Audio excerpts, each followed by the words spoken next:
Isahluko sesishiyagalolunye, umthunzi wengqondo.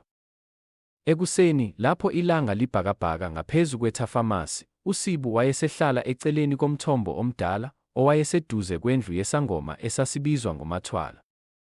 Wayengekho yedwa. Abantu basesigodini babesemhlanganweni, abanye beziphethe izinkuni, abanye beziphethe imibuzo. USibu wayesehlangana nomthunzi, hayi owemvelo, kodwa owezikhathi ezidlule.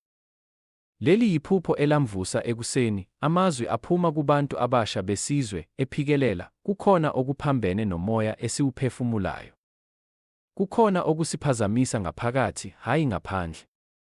Kwabizwa indaba enkulu. Bonke abahlali babuthana ngaphansi komuthi omkhulu, owaziwa ngokuthi unkunzi, igama elivela esikhathini sokhokho.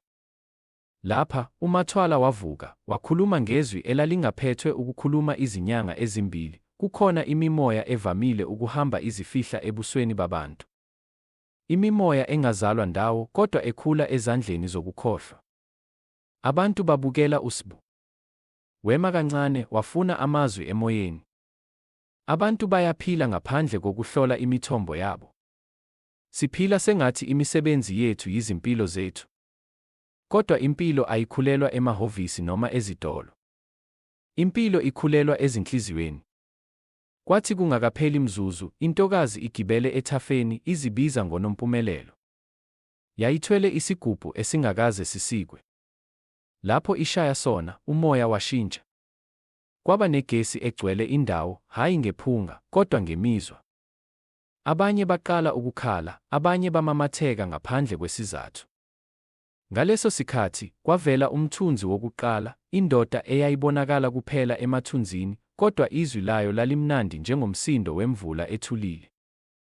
Wakhuluma, ngingowesikhathi esangena emizweleni yabantu, lapho besekhohlwa ukuthi ukuphila kwabo kwakuyimvumelwano, hayi ilungelo. Ngizophazamisa abantu abaxhumene nomhlaba wabo. Ngizobaqhelelanisa, ngenze kube nzima ukuxhumana nemvelo, nodlame lube yindlela yokufuna imvume. USibu wayesazi. Umthunzi lo akusiye umuntu. Wayengumqondo, umqondo owagcinwa esifubeni sezizwe ezahlukana, washiywa ukhulile, waze waphenduka isitha.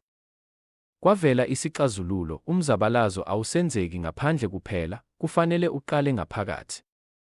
Umuntu ngamunye kudingeka aqale ukulungisa imithombo yakhe yangaphakathi. Kuthi uma kwenziwa lokho, umthunzi awube namandla okuhlala ngaphandle komzimba. Kwakhishwa umthetho wesizwe, zonke izinsuku eziyisikhombisa, abantu